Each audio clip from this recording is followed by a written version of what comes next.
That's a high level. Make your own sound. At this stage of the game, nobody can invent anything anymore. No. I mean, everything's been done. You know, It's just just a matter like of what spin that you have about it. You know, and then it's after 6 or 7 spins, then something else happens. People who change how people play the drums don't come along that often. You got Jay Cooper, you know, you got Buddy Rich, you got Stevie Gadd. I mean, every 20 years or so, a guy will change completely how people are looking at it. In the meantime, it's all incremental of people taking this and slightly changing it. Maybe adding this, like Jeff O'Carroll, I'll take a little bit of the New Orleans singing, I'll put it with the Freddie Shuffle, and I'll come up with a whole new... It's funny because I was actually reading about Tony Williams, and that's what, what's his name? Miles was saying about him, like, he's just, like, every 30 years, like, you'll get a player like that, you know, that just comes along. It's just, I guess, that magic, that flair, that, you know. Yeah, but there's nothing you can do about that. You can't make yourself that. That's something that you're born with, you know. So we just sort of learn from everybody, but we have to learn how to do it our way.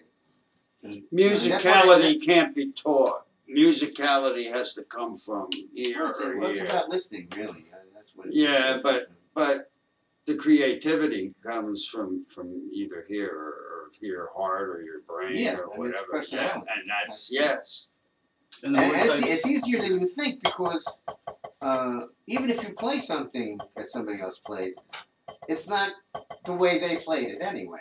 Right. You know? So. Or you ask them to play it again. Yeah. So you have your originality is built in. You know?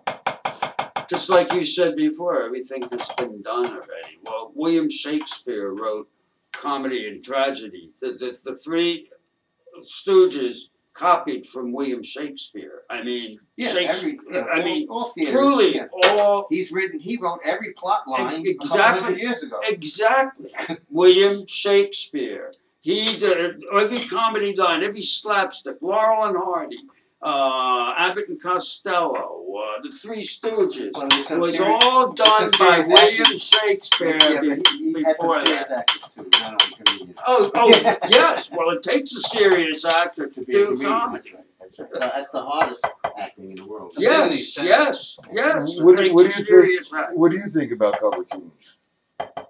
Well, I mean, on the one hand, I think a lot of what musicians have to be able to do to get work is to be doing the cover. I mean, there's an awful lot of work to be had if you can do the cover tunes. We're not all going to. I made a living doing that. We're not going to all be able to go on tour with somebody who's great and innovative and a genius and all that stuff. But I'm not saying not to do covers. So I'm just saying that what I don't like about it is that these guys copy the guy on the record note for note. Right now, and which is okay, but you want to learn what the guy did. But I'm saying you need to find your own way of doing what he did. Right. Yeah. No, I think. Well, let's talk about what he did, and how do you know what he did if you have a limited amount of tools to understand what he has done?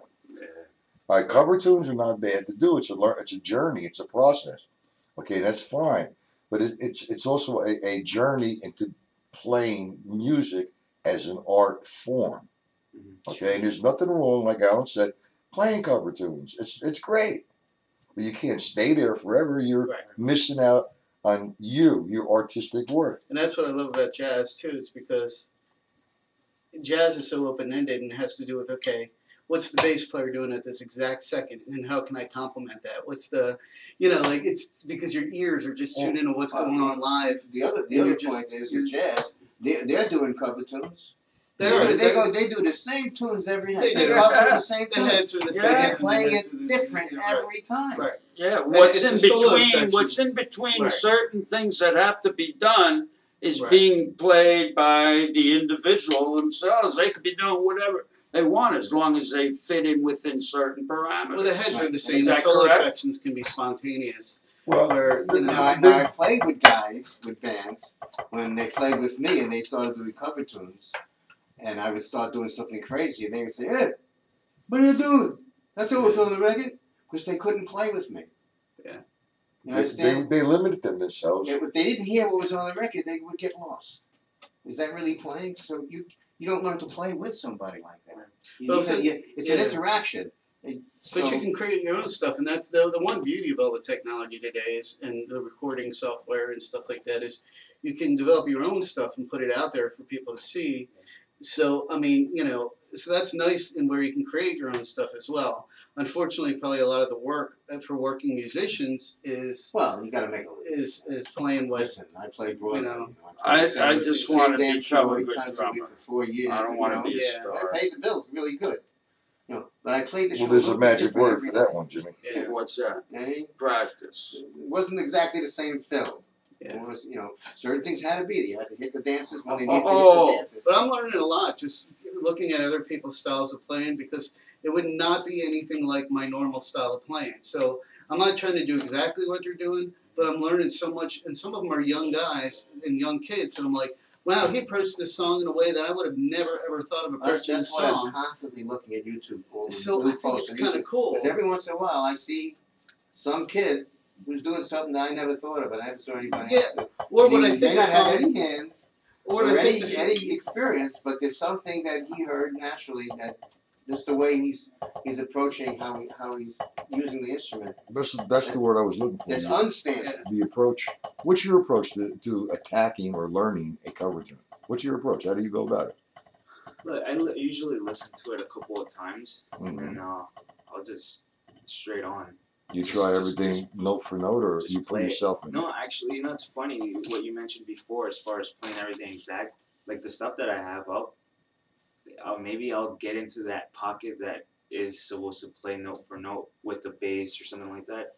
But other than that, I always try to add something, small here and there, like little details that always stand out. Well, that's a little why I bit like more. your playing. Yeah, and besides that, it's allowing you now. You're trying to squeeze out that, so you want to be more creative, and you need a vehicle to do that. And it's not even doing something like, some crazy fill. It could just be a little, splash hit there, Yeah, sure. or I hate A that little, word, like- Phil.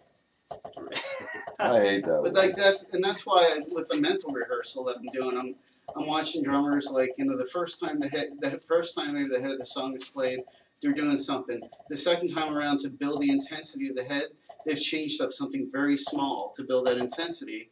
And through like just watching and doing a lot of mental rehearsing, because if I sat down behind my kit and just started playing it, I probably would have never caught those nuances that the drummers doing musically. Like he's saying, okay, we're going to take this idea, and then the next time around they do it. I'm building it slightly by just adding a couple extra bass drum kicks in the beat, and then here I'm building it a little more because the bass part changed up slightly. And when I just used to put on headphones and play along, I would have missed all those subtleties, and now through mental rehearsing and just That's watching the listening. tune. I'll tell you how we do that in a professional situation. Yeah, well, you talk about jazz, okay, and in my opinion, I mean, there's other ways to go, but jazz to me is actually the only way I could have an outlet to be free, as long as I follow the rules and regulations. We talk about the head and the standard of playing the head twice, and then the improv start, and you're always in sections A, B, A, or whatever the tune might be.